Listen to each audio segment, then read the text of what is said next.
Welcome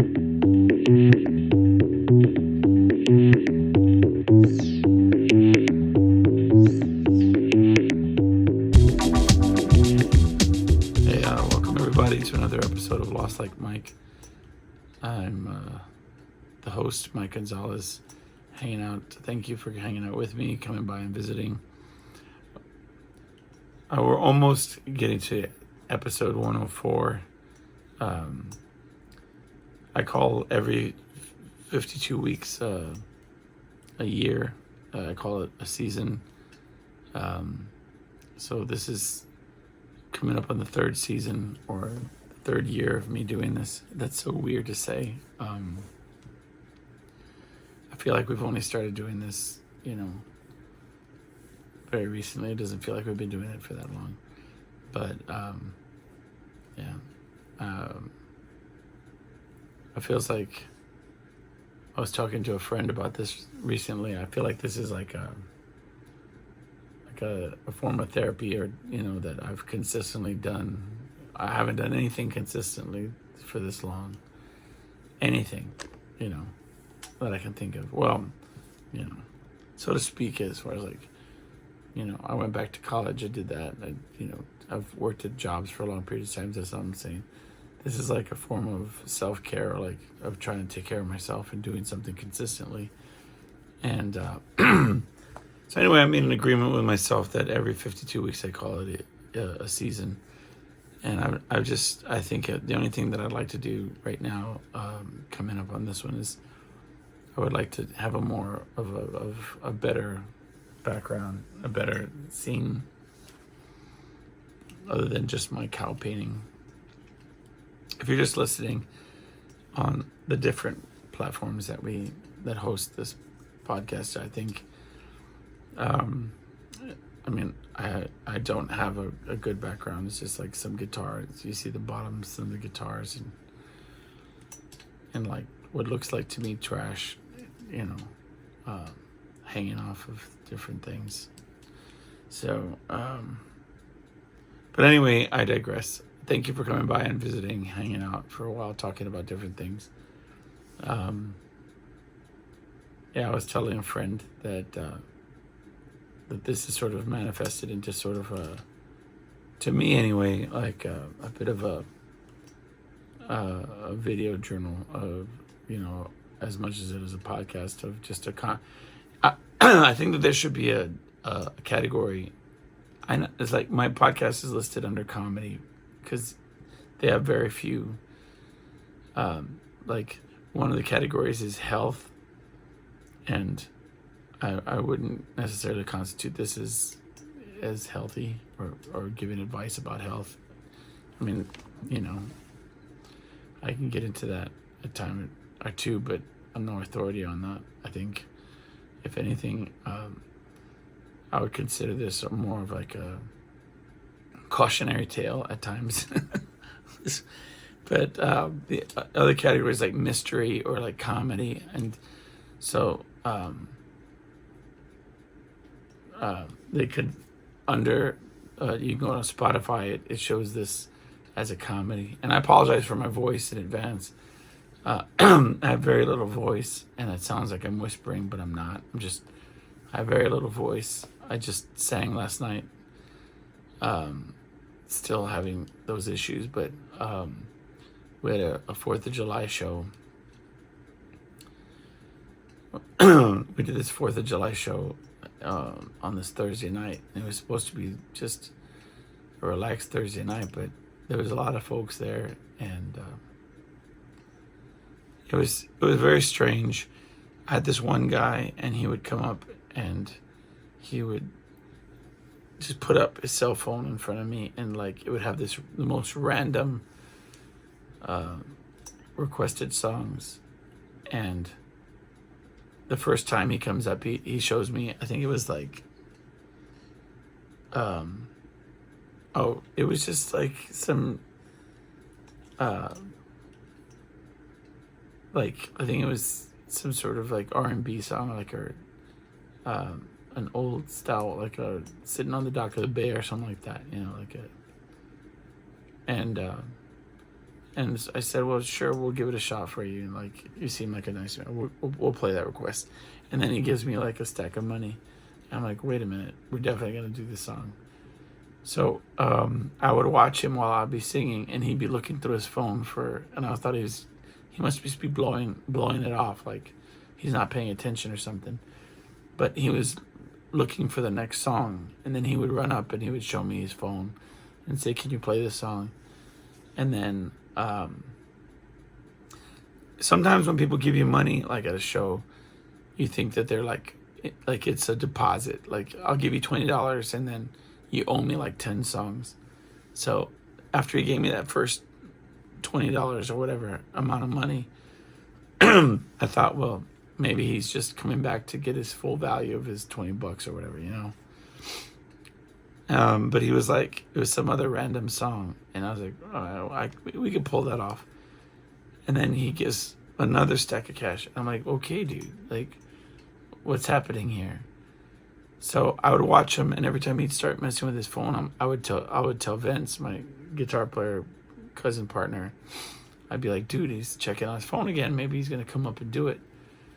But it felt like it was like a video game, because he would come up with additionally like random songs but no matter what he was coming up and asking for, I was like, we got to figure out how to play this. Like, let's just keep him on the hook. You know what I mean? He was like, Bette Midler, like, Wind Beneath My Wings. And I was like, I don't know, maybe. Yeah. So he really made a lot of the night was him. And I don't know why, but I think people would come up to the tip jar and they would see like a stack of 20s or whatever, and they'd be like, oh, I guess we should drop 20s. But the requests were like coming in, and they were weird requests. Like, and then there was these two guys that were at the show, and they were musicians, and the one guy was like super, like, I don't know if he was on something, but he kept complimenting the same compliment. Like, you know, that we were good, obviously. He was saying that, but I mean, just, oh, y'all are like in sync or like tight. Like, y'all do a good job, whatever. And like, thank you. And then he would repeat it, like, you're really tight. You're in sync with each other. And I like, we're cousins, so yeah, man, just because you're tight and you're really, you know, you're good. And I was like, okay, but I appreciate you. Like, I was really appreciative. And Vince has this thing where he shuts down when he gets compliments, and it comes off like it's standoffish or like almost like rude, but it's not. It's just, for all I know, maybe it is, but from my experience, I feel like if you compliment him, he'll downplay it. Like, I've been doing this for a long time, so I got it. I better be good. You know what I mean? If I suck, then it's like, no, dude, just take the compliment. You know, just go with it. But or you have a good sound. Oh, yeah, I got good equipment. I mean, it's just I learned to make equipment work. Whatever. He was, you know, it's kind of like you want to be like, yo, just. But the other guy that was with them was taking, like, you could tell he was making like. But like, he wanted to say something like that. Oh, this dude must think he's all that or whatever. But I told the other guy, I was like, don't mind that. It's just that he doesn't really take compliments well. You know, he gets like that about it. But anyway, so with musicians, a lot of times it's because they want to come up and sing or play music or whatever. And so I brought the guy up to sing a couple songs, and it was good. It was, the kid had a good voice, and he was, you know, a little shy about it, but I mean, it's one of those things too. I could tell, I couldn't tell right away that he was like full on inebriated. Like, I think I just thought he was like, repetitive in his compliments. I thought that was the extent of it. It wasn't until Vince was like, dude, he's just messed up. You know what I mean? He's just intoxicated. Like, don't. don't worry about him like so much, like like as if I was like tripping on the things he was saying or whatever, because he was paying all these compliments over and over, and I was like, dude, like it's okay. He's like, yeah, he's just tipsy, man. You gotta let it ride. But anyway, I didn't realize that, so I was on a break, and he was like, yeah, I'm like, I have this day job, and I don't I would like to sing, but I don't get to. And I gave him this big speech about like going to open mic nights or like going to karaoke bars, or just like, he had a good voice. And I think I was like, you know, you should really kind of like press that gift, you know what I mean, share that gift, and like kind of use it. And I said, just the way that you got these other gifts, that you're doing this day job and making good money, I mean, that's fine, well and good, but you got to nurture that artistic side, right? And then he's like, yeah, man, y'all are just really good, and you're in singing. And I was like, okay, all right. I ended up walking away feeling like he didn't register it, like it didn't make sense to him, or like he didn't make that connection. And I felt like, in retrospect, I felt like I wasted my breath on like giving this advice, as if, you know, he was gonna have an epiphany and be like, you're right, I'm gonna start, like, you know, singing or something on street corners. I don't know. But I started losing my voice towards the end, and then they started requesting like harder songs to sing, but like dropping the money. So we're like, okay, I guess I'll try. Which brings to another point. I don't know where it comes from, where sometimes you could dig deep and like find a voice, but I'm paying for it now. Like I'm toast. I've got to gargle some salt water and like get a lot of rest, you know, and because I've got to, in, you know, what time? I don't even know what time it is, but like in 16 hours or something, I'm not very long from now, I'll be singing again, you know. Recently I've been having like this I don't know, crisis of choice, like this paradoxical kind of crossroads of whether I should continue doing these weekday shows. I think it's really messing me up, performing during the week. Basically, I go and I perform it from 9 p.m. to 1 a.m. and then it takes me, you know, an hour to get home. Often I'm in bed like after 2 in the morning, and then I'm up at 6 in the morning to, you know, to go to work, to get dressed for work. And sometimes it's 1 to 2 times a week, but you know, it's, on one hand it's an income, and you know, I need to provide, but I'm just on this crossroads where I feel like maybe it's like, if I can find an earlier show or like on a different day, like, you know, it's taking it out of me, man. Like I played last night, and then I was at work today, and I'm being productive. I'm doing things mainly because I don't want to be tired. I don't want to fall asleep. So I'm like finding like additional projects to do and like whatever. But by the middle of the day, I'm like toast, man. I'm just like, geez, I'm beat up. And that's probably why I'm not recovering vocally in large part. But it's like this. But I don't want to let down my partner, and so my idea is that probably what I'm going to do is ask him to consider an alternative night, an alternative show,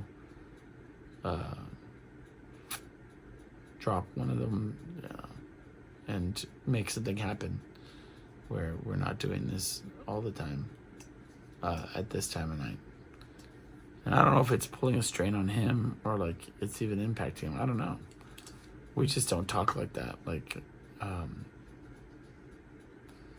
That might be like a macho thing. I don't really know, but I don't go to him and be like, yo, it's hurting my throat. I probably should level with him. He thinks that a lot of what's happening with me is psychosomatic. And it doesn't help that, like, if people are really, like, patting me on the back and telling me, yo, man, you sound great, all of a sudden I start singing better. But sometimes I feel like I'm pulling all the punches in those situations. Like, I'm still straining, or I'm still having a hard time, but it's just, I'm motivated, or maybe adrenaline wise, or maybe just by the nature of wanting to please people. I don't know, but yeah, man, we went to a 4th of July parade in the morning. It was like 9:30 in the morning. I guess it's just like the sun was just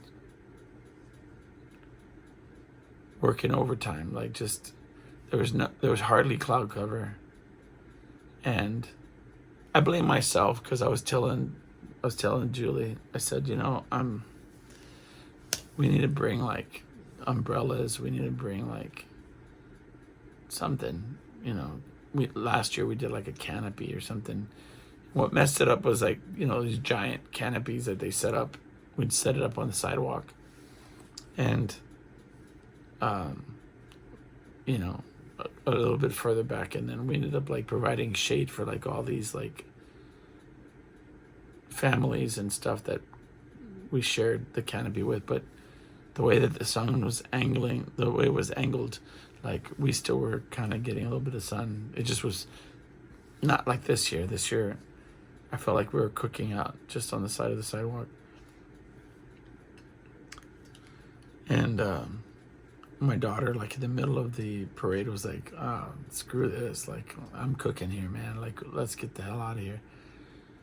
And we ended up packing it up and like walking the against the parade, and we finished the parade just watching as we walked back to our street, because we're all like it looked like we were crawling through the desert, like pouring water on ourselves, and like, I don't know if I'm gonna make it, just go on without me, you know what I mean? Like, it was just, we were cooking, man. It was hot, dude. And but you ever read those on the internet? Sometimes they have it like, it'll say you only have this many more years where your child will still want to believe in these different things like Santa Claus or whatever. You're only gonna have this many years where they're gonna want to go to parades and enjoy them, like blah blah blah. It's these many summer vacations, blah blah blah. And I just don't buy into that conventional perception of I mean, like Julie was saying, she's at her age, and she still wants to go places with her mom and do stuff, more than with anybody else. And it's situational, you know what I mean? Like, I mean, I tell my daughter, like, she has like a stuffed animal that she's been carrying around since she was like 2 or 3. And I'm like, dude, just keep that till you're like 80. Like, who cares? Like, just, I don't know. Not to say don't grow up, but you see all these like 50-year-olds wearing Thundercat shirts. I mean, why not keep your whoopee?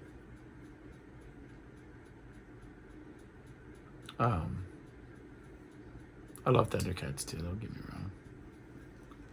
But I mean, I think that the number one thing that my age group and like my generation, in other words, they just have to realize and find that balance. That they try to characterize so much of my generation as like the generation that didn't grow up, that just is like in the suspended state of like adolescence, but it's really not that. And to hell with like these stigmas of like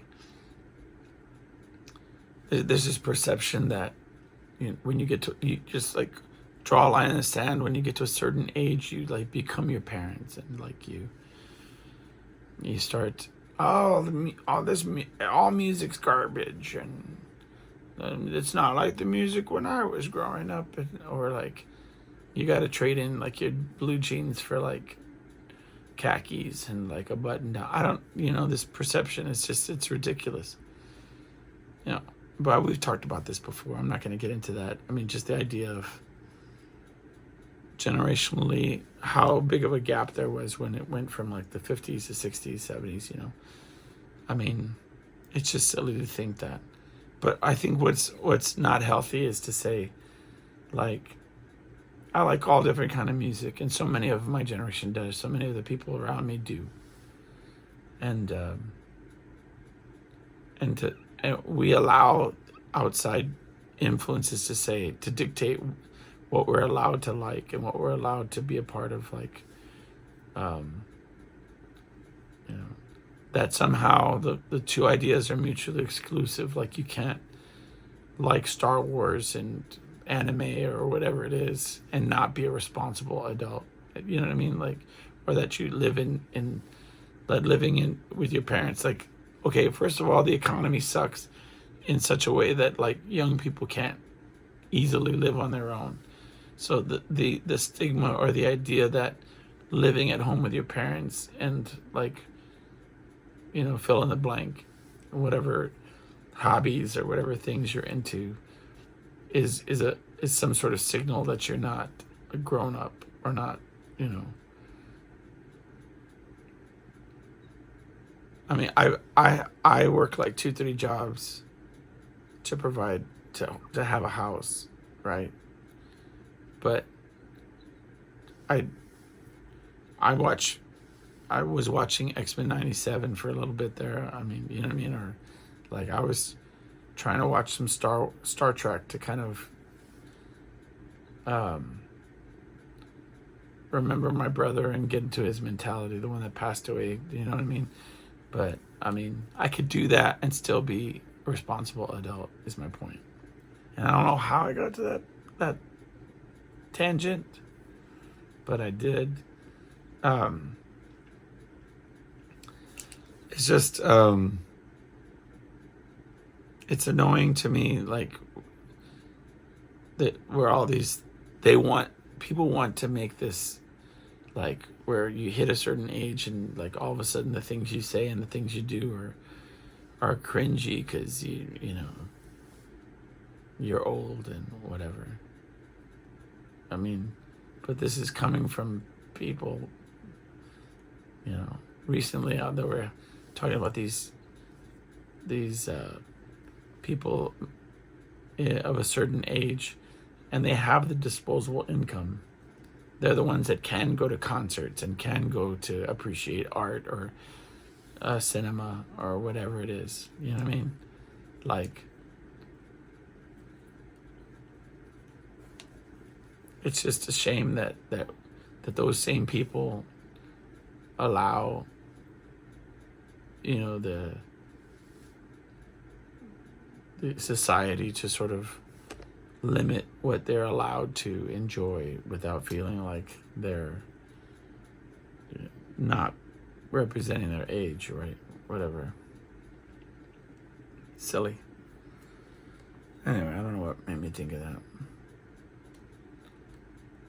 So I got my bike back up and running. Like, I got it really, I put air and cleaned it off, oiled it up, and I've been going on these bike rides. I think I talked briefly about it a couple weeks ago, that my cousin posted that he had just finished like a 25-mile bike ride, and I was like, yeah, I just did 4 miles, and I'm beat up. But I've been doing this. I go on this path, and then, but it's like this big challenge. Like, I have to go on a main road where like there's cars, and go down this big hill where it makes me panic the whole way down, and to get to this one trail head, and and then I go for like a couple miles off road with rocks and like hills and stuff. It's pretty cool.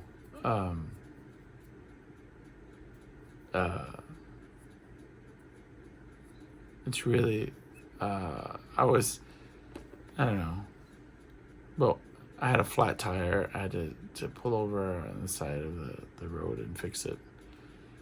But it made me feel like alive and like engaged in the moment. I get it why people kind of put themselves in certain situations that are not necessarily inherently dangerous, but that they have to pay attention and they have to like be engaged in what they're doing, or it could be potentially dangerous. Because I think you can zone out watching a television show or like zone out playing a video game, but you really aren't allowed to do that when you're riding a bike going like super fast down a hill trying to outrun the cars before the light goes green and allows them to start chasing you or whatever. Anyway, but I find myself looking forward to it all week. Like, I can't wait to ride the bike or like go out on the trail again. I mean, I'm still doing the other exercises and stuff. But yeah, I've just found it to be like, I do the rowing machine, but I find like my fun right now is that hitting that bike. Yeah. But I was thinking about this. You know, we talk a lot about like saying like there's just things that I've experienced or seen, and you like want to share it and say, have you done this? And then if you have, then I would feel like, okay, so I didn't invent this. It's not like new or like exclusive to me. But I was telling my wife this, and she had never heard it before. And maybe it's a cultural thing or something that I've only been privy to. But I'll tell you and then see if you've heard this or experienced this yourself, or like if you're familiar with this. Well, when I grew up, there was people that when you would tell a joke, they would have a really like a fake laugh. And so like if you told it, I don't know, you tell a joke, right? Not who's there, and then you give the punchline, and they go,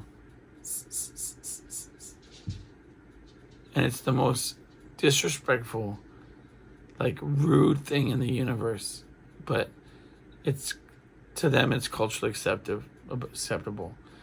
And it's not one person that did that to me. There was a lot of people throughout my growing up through the years. And you'd be like, oh man, it was so funny. This happened and that happened. And then at the end of it, boom, this punchline. And then they go, uh-huh. It's like the worst fake laugh ever. But I was telling my wife, I said, oh, because we were doing something and it just popped in my head like this clear image of somebody laughing like that, doing that fake laugh. And I said, has anybody ever done this when you're telling a joke, you know? And then that's their laugh. Like, or you're telling a story, anecdotal story that's supposed to have like a funny ending. And when you said, oh, is that, you know what I mean? Like when that happens and then I go, anyway. And she was like, no, I've never heard that. You're a lunatic. That's ridiculous. And so now every now and then when she tells a joke, I'll just make that my laugh. Ugh, it gets under my skin. It makes me want to punch myself in the mouth. I don't laugh like that. I'm just saying, like, even hearing it frustrates me. Like, I don't know where that came from. But it's where I come from. A lot of people do that. and it is the worst.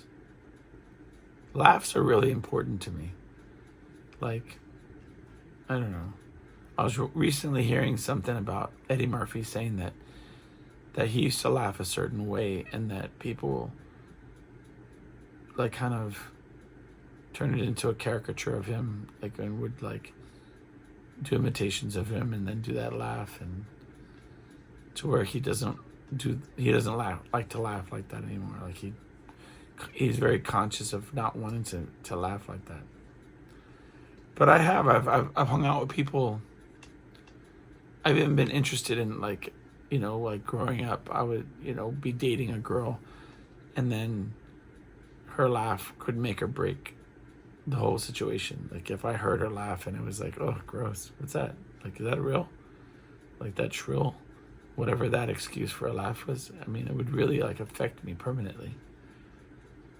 And maybe I'm being dramatic, but I know for sure that I did it with celebrities, that I would be listening to an interview and think, oh, this particular celebrity is just beautiful, just gorgeous, and then they would like cackle, and I'd be like, oh, well, that's kind of gross. Like, who laughs like that? Oftentimes it's like drunk ladies, and that just, or they'll laugh like an exaggeratedly loud, and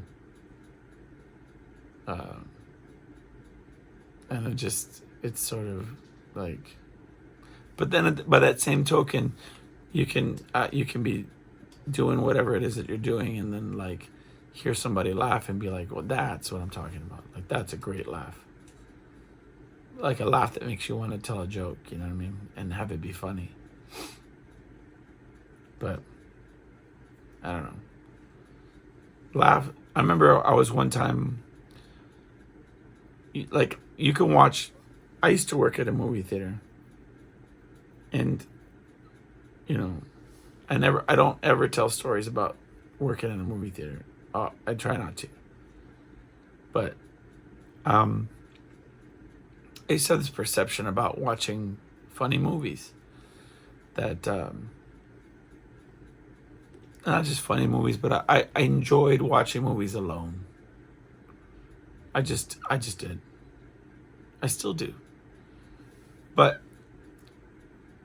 when you're working at a movie theater, they used to have to do this thing where they would take the film and they would splice it together, because it would come in like parts, and they would have to splice it together, kind of like if you could picture the Fight Club, where Tyler Durden was showing, like, splicing in like naughty pictures into the films.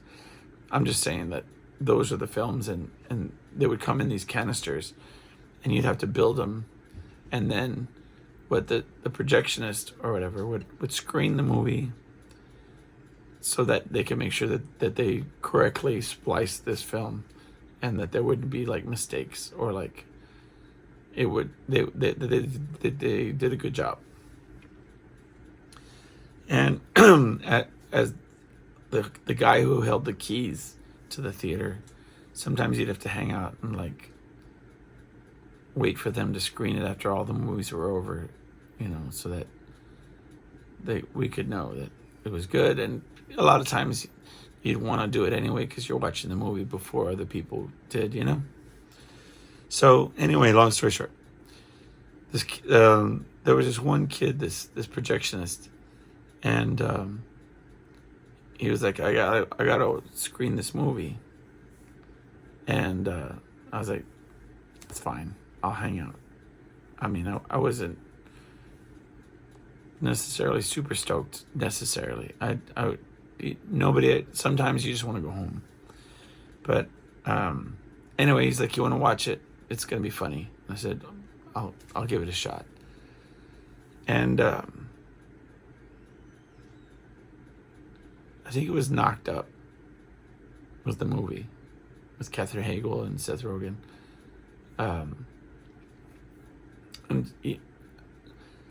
Anyway, but so the movie starts and whatever, and I'm kind of giggling inside myself, whatever.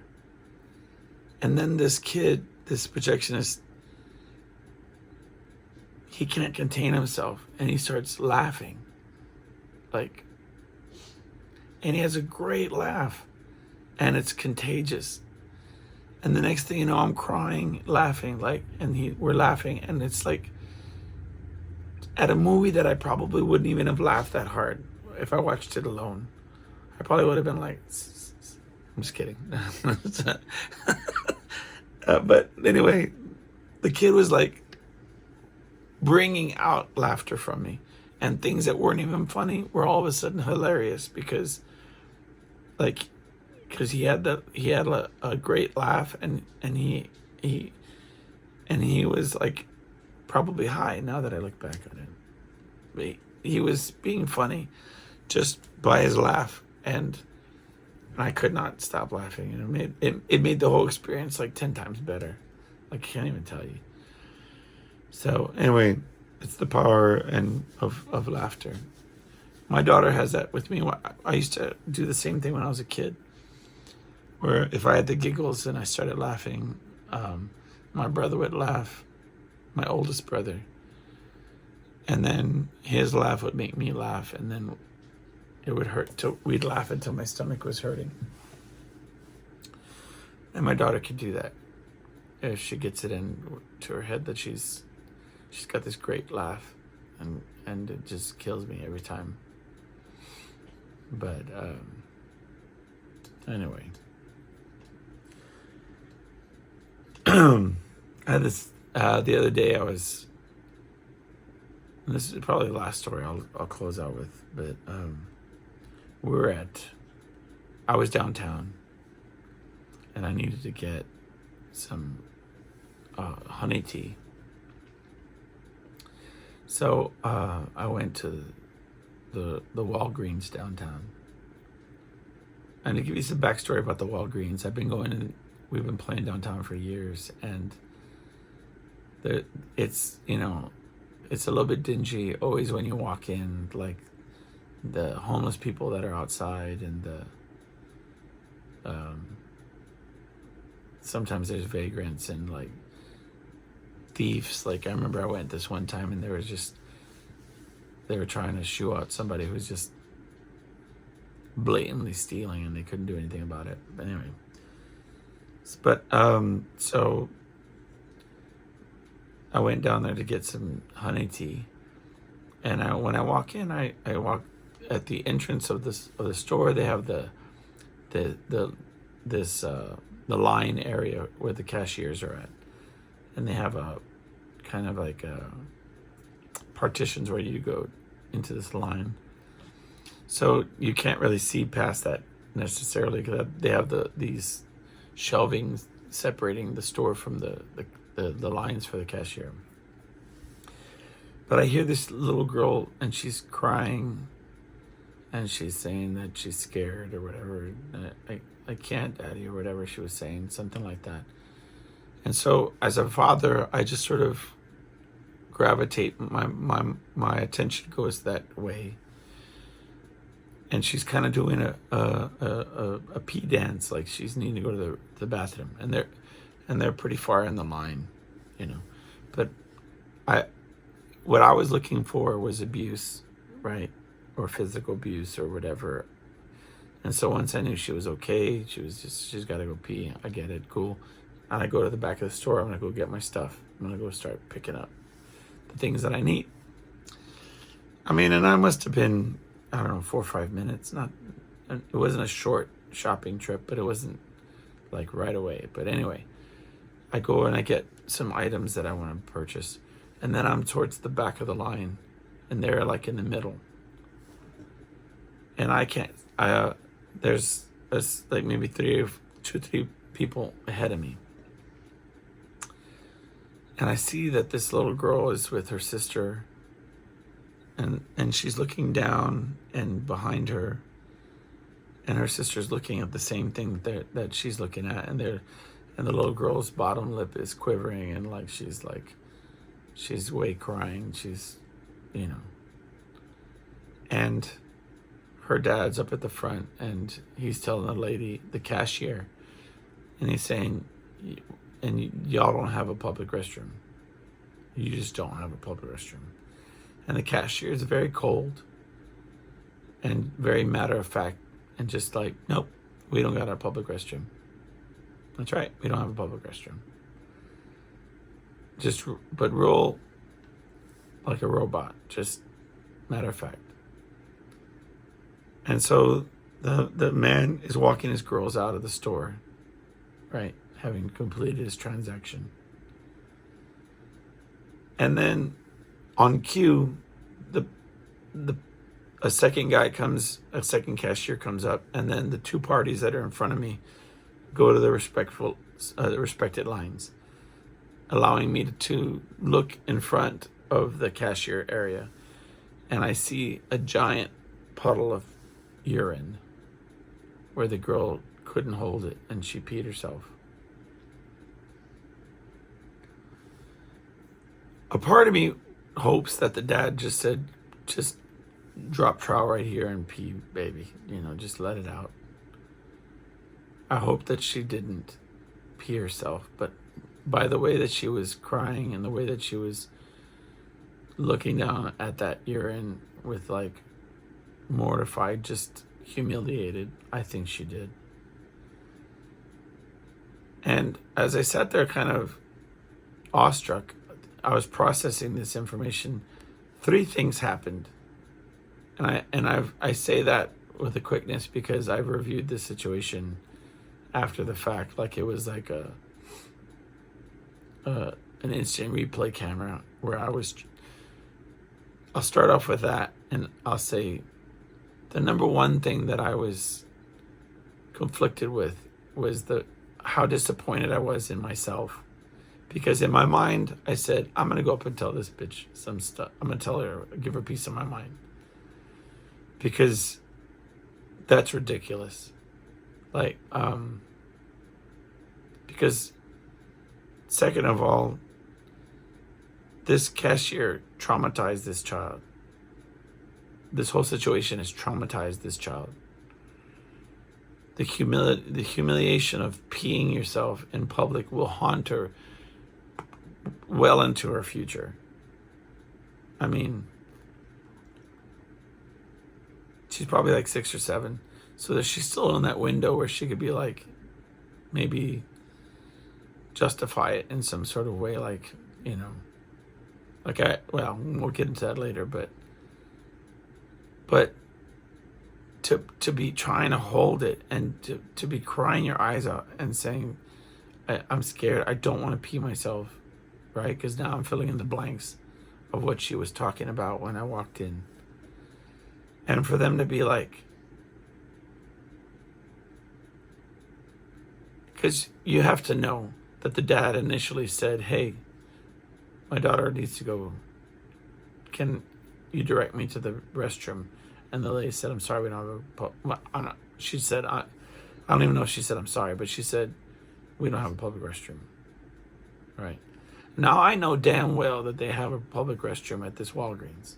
They've just started a policy where they say that you cannot use this public restroom because the amount of homeless people and vagrants that they had, inundating this joint, right? But they sure as hell have a public restroom or have a restroom that they can utilize at this facility, at this Walgreens location downtown, okay? And customer service 101, rules are black and white for a reason. But that's what management's for. That's where the gray comes. That's where the exceptions come. So all it would have taken was a radio call, right? Can I have a manager to the front? Can you please help this little girl? She's about to lose it and pee all over the floor or herself. Okay? Just take this family to the restroom and allow them to use the restroom. Right? It wouldn't have hurt anybody. They probably would have been heroes. It probably would have been a great thing. The father, the kids would have respected and probably admired not only the person, but they would have associated that positive experience with Walgreens. Like, they didn't have a public restroom, but the baby needed to go to the bathroom and they took care of us, right? So that was a big point, was I hated the way that this cashier handled the situation. Because I hate it when companies or when workers build their entire argument on policy. Well, it's the rules. That's just the way it is. That's policy. That's the rules of this place, Without the common sense or the capability to interpret a situation on a case-by-case basis, to accommodate, to help somebody. You might say, well, once you give an inch, you got to give the ruler, or once you make an exception, well, then why even have the policy? You have the policy because you're surrounded in a city with hundreds of homeless people that come in here wanting to bathe themselves in your restroom. And okay, so you have to have a lock on it. And okay, so you don't open up to every Tom, Dick, and Harry that walk in wanting to wash themselves off, right? I get that. Or you have a whole group of delinquents that want to take the cosmetics into the restroom and stash them in their pockets or whatever. I get it. So you have problems, man. Okay. But you can't look into the eyes of a 6-year-old who's crying their eyes out, scared out of their mind that they're going to pee themselves, and justify not helping them. It's ridiculous. The next point was, as a father, that's in a line where there's one cashier and it's not moving at all. If your child is freaking out because they need to go to the bathroom, put your damn items down and say, we need to resolve this. You don't have a public restroom, I'm out. And I'm taking my business and my daughter with me. We'll come back if we can, but I am not going to allow her to pee herself and to traumatize herself. This isn't a life learning lesson where, like, you should have gone at the hotel. Now you're just going to have to sit in your own piss. That is not a life lesson that I want to teach somebody, okay? Like, I'll rather be huffing puffing and being like, next time I tell you need to pee, you need to go to the restroom before we go. But let's get you to a restroom so that you're not, walking around in wet clothes or whatever. So I was disappointed in the cashier. I was disappointed in the father for not just putting his crap down and taking care of business. And then, of course, most importantly, I was disappointed in myself, because my moment of doubt came when I said to myself, I wasn't involved in the situation when it happened. I wasn't involved at the end of it, because I feel like if I was standing there and if I would have heard him say, hey, you have a public restroom, and the cashier say no, and then if I would have been standing there and watching the kid cry, I would have said, hey, can you call a manager and just see if they can take care of this child? I feel like in my heart of hearts, I would have said something. But after the fact, when I'm looking, I'm figuring it out on the butt end of it. I'm looking at urine on the floor, and I'm putting 2 and 2 together, and all I really wanted to do was give the lady a hard time. I feel like maybe I would have, done a disservice. Okay. Anyway, that's the last. I have another story for y'all, but I'm going to write it on the board, and I'll tell y'all next time. But anyway, I was very, haunted by that situation, as you can tell. But I'm going to leave it there. Y'all have a good week. Message me at lostlakemike@gmail.com. And